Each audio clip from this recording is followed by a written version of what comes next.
Hey, TikTok, YouTube, all you internet folks, Clue Man here. So I'm back from Puerto Rico, all refreshed, batteries charged. It was great to be down there for a month and take it easy, try to rehab this knee. And it was also great hanging out with my buddy and fellow TikTok creator, Kyoto Supply. Really awesome meeting him in person for the first time. Just an amazing dude.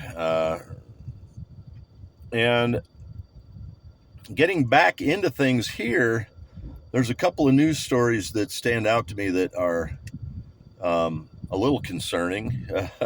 How about the idea that Trump's considering pardoning the Michigan militia dipshits who were going to kidnap and hold a online public hearing and execution of the Michigan governor? Um, I can't think of any more. The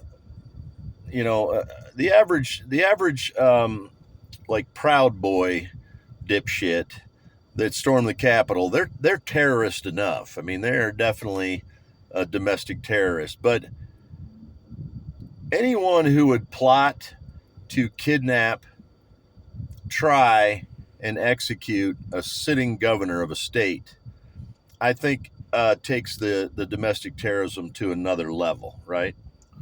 So that's concerning. But the other thing that's concerning is these ICE raids, like the one in Tallahassee, Florida, where they rounded up over 100 of our undocumented guest workers. Um, I don't think they realize the extent of the damage that's going to cause to the local economy in Florida, and in some instances, the federal economy, because um, undocumented guest workers still pay taxes. They still pay into Social Security, a benefit they may never get if they never um, receive a Social Security number or become a citizen of these United States. So um, it just seems odd to me that you know the Florida um, state and local people in Florida would be okay with that. Number one, that big housing project they were working on will not be finished. Who are they going to get to finish it if all their workers are gone? The other thing that bothers me is, why didn't ICE do anything to the owners of the business who hired all the undocumented guest workers? You know, uh, those people pay taxes, they pay into the local economy, they buy things, they eat out, they, you know, it's just going to be a blow to their housing market in that area, all the local businesses in that area. And for what? So you can round up some undocumented guest workers who are just trying to make a living, send some money home to their family in Honduras, and try to make a living building houses. Houses that Americans need. There's a housing crunch going on. There's not enough houses for people. So it just seems counterintuitive and counterproductive um, to be pushing this fascist, racist agenda when it's hurting everyone.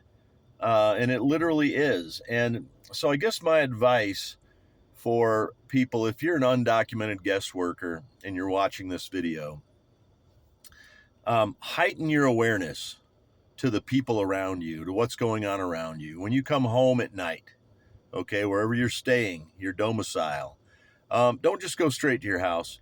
Drive around the block. Look and see if there's any vehicles that you don't recognize or any people you don't recognize. Change up your pattern. Don't go the same direction to work every day. Take a different route to work every day. Leave at a different time every day. Because if these people are surveilling you specifically, or if they're surveilling your workplace, um, they're trying to figure out patterns. It makes it a lot easier for them to conduct a raid if they know the patterns, okay? So disrupt it. And also, be prepared to fight for your life. First of all, the people doing these raids, I'm not convinced are federal agents. Federal agents, just like the military, have weight and fitness standards. And a federal agent that's not breaking the law doesn't have any need to wear a mask, unless, of course, they've done some undercover work and they're trying to maintain their anonymity and keep from blowing their cover, that's the only time a cop or a federal agent would be wearing a mask or not identifying themselves, not producing a warrant. Nothing they're doing is legal and or constitutional. So I don't think you're bound to follow that.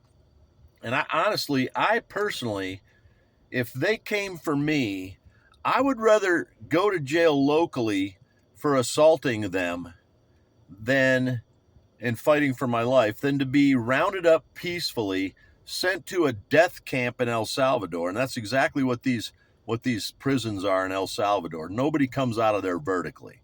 They come out horizontally in body bags. You're there for the rest of your life, and it's going to be a miserable life, let me tell you. So anyway, heighten your awareness. Be aware of what's going on around you. Be aware of things that don't seem right. Have your head on a swivel and be ready to fight for your life, because it is your life. If they send you to El Salvador to a death camp, you're done, dude. So arm yourself. I mean, even if it's just with brass knuckles, arm yourself and be prepared to fight and run. I personally am disabled. I can barely walk, so I won't be running. I'll be standing in place and going straight up medieval on these motherfuckers. Any hoozle. There's your clues. Clue man out.